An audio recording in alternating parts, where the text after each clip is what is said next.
এগ্ৰ'ইক'লজি বুলি এটা প্ৰজেক্টৰ আণ্ডাৰত যিটো দিল্লী বেছ আমাৰ এটা সংস্থা আছে যাৰ নাম হৈছে কমিউনিটি নিডাৰ ইউথ কালেক্টিভ আৰু DK অষ্ট্ৰিয়া নামৰ এটা সংস্থা আছে যাৰ সহযোগত আমাৰ অসমৰ ফাৰ্ম টু ফুড ফাউণ্ডেশ্যনৰ সহযোগত আমি এটা আজি কুইজ কম্পিটিশ্যন আয়োজন কৰিছোঁ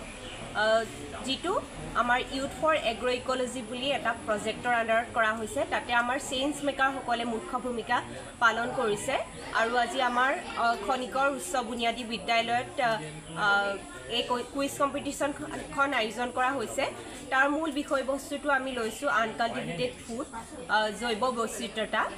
যিহেতু মেইন কনচেপ্টটো হৈছে আমাৰ এগ্ৰ'ইক'লজি কৃষি পৰিস্থিতি তন্ত্ৰটো আমাৰ ভৱিষ্যত প্ৰজন্মক কেনেকৈ এই বিষয়ে আমি সজাগ কৰিব পাৰোঁ এই বিষয়ে জনাব পাৰোঁ সেই উদ্দেশ্যক আগত ৰাখি আজি আমাৰ এই স্কুলত কুইজ কম্পিটিশ্যনখন আয়োজন কৰা হৈছে ইয়াতে গোলাঘাট জিলাৰ 4খন স্কুলৰ ক্লাছ 6 to 8ৰ ষ্টুডেণ্টবিলাকে অংশগ্ৰহণ কৰিছে আৰু মই ভাবোঁ এই পদক্ষেপে ভৱিষ্যত প্ৰজন্মক আমাৰ এগ্ৰ'ইক'লজি আৰু জীৱ বৈচিত্ৰ্যৰ লগতে যিখিনি আমাৰ কৃষিৰ পৰিস্থিতি তন্ত্ৰৰ লগত জড়িত এই বিষয়সমূহৰ ওপৰত তেওঁলোকৰ ভালকৈ এটা নলেজ গেইন কৰাত সহায় কৰিব আৰু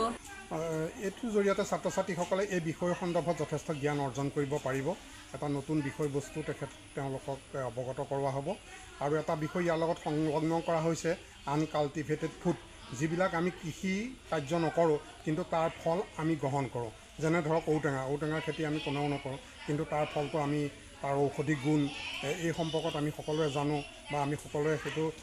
খাদ্যৰ লগত সংযুক্ত কৰিব লাগে গতিকে এনেধৰণৰ যি আনকাল্টিভেটেড ফুড সেই সম্পৰ্কটোত ছাত্ৰ ছাত্ৰীসকলক অৱগত কৰিব আৰু লাহে লাহে যে আমাৰ সেই ফল মূলবিলাকৰ খেতি কৰাৰ প্ৰয়োজনীয়তা বৃদ্ধি পাইছে তাৰ বিষয়ে তেওঁলোকে অৱগত হ'ব